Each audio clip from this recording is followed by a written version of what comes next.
Hello, my name is Kevin Muir and welcome to Kevin Cuts Class. Today I'm downtown in southwest Portland at the Hooley Bridge near the Willamette River, the Ross Island Bridge.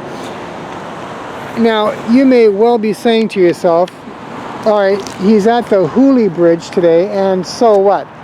You may well be asking yourself, just who is this Hooley person?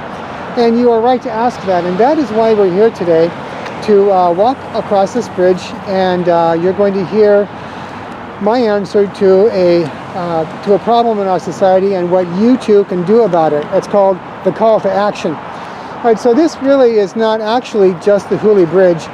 This is the U.S. Congresswoman Darlene Hooley pedestrian bridge at Gibbs Street. Now, I think that's brilliant. At first I thought it was ponderously long. Like, who on earth is ever going to say, well, honey, I think that we should cross here at the U.S. Congresswoman Darlene Hooley pedestrian bridge at Gibbs Street Bridge. And by the way, you really do have to end it with another bridge word, because it seems awkward to end the name of a bridge without saying the word bridge, even though bridge is within the word. So you get it twice by my reckoning, which is straight from the Department of Redundancy Department, but I think it just sounds better that way. So anyway, I think this is a brilliant move on someone's part to name it with this complete title, with a little bit of biographical information about who Darlene Hooley is. Still is. She's still with us today. And therein is the answer to the problem of naming public places. Like, you can have a bridge called the Jones Bridge, but who knows who Jones was? I mean, a few people might, the local historian wonks and beats, and that's all very nice, but most of us just don't remember, if we ever did know to begin with, the backstory of why our places have the names they do. So let's say, for instance, you have a bridge called the Jones Bridge, okay? And Portland has 10 bridges crossing the Willamette River, and most of them are named for people. And most people in this town, I can guarantee you, do not know who Burnside was, or who Morrison was, or who Hawthorne was. And it wasn't the writer, I'm sure of that, a different Hawthorne. This is Interstate 5. Another example, Interstate 5. Who was this Interstate 5 person anyway? I mean, I don't know. All right, so we have a bridge called, let's say, the Jones Bridge. Who was Jones? But if you named it something like the Captain of Commerce, Philanderer, and Local Bully, William Donovan Jones Bridge, now you know a little bit about this character Jones and who he was and why we're naming a bridge after him. So there's your call to action. I say that we rename all public places that are named after people.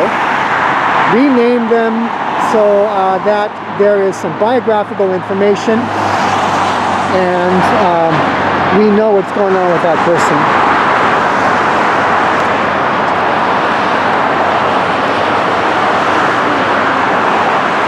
This is a personal first for me.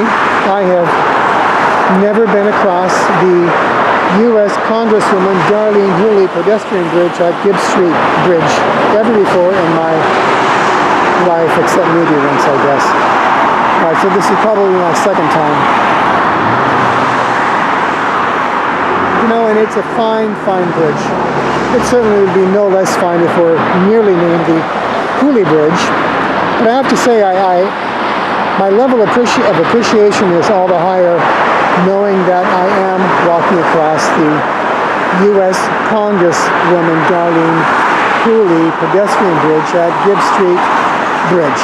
It gives me great satisfaction and even joy to be able to roll that off the tongue.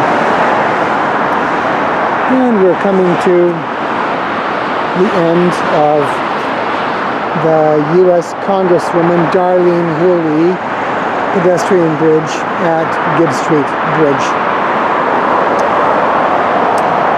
Alright, so the end is in sight, and there we are. I hope you have enjoyed this history lesson of sorts. Not really a history lesson, but really a call to civic action in cleaning up the names of our public places and injecting a little bit of history and public consciousness into those names for us all. Okay, there you go. When you're in Southwest Portland, near the Ross Island Bridge on the Willamette River, and you don't have a whole lot of time but want to do something interesting, I recommend that you come on down to walk across the U.S. Congresswoman Darlene Hooley pedestrian bridge at Gibbs Street Bridge. You will not regret it. All right, this is Kevin for Kevin Cuts Class. See you next time.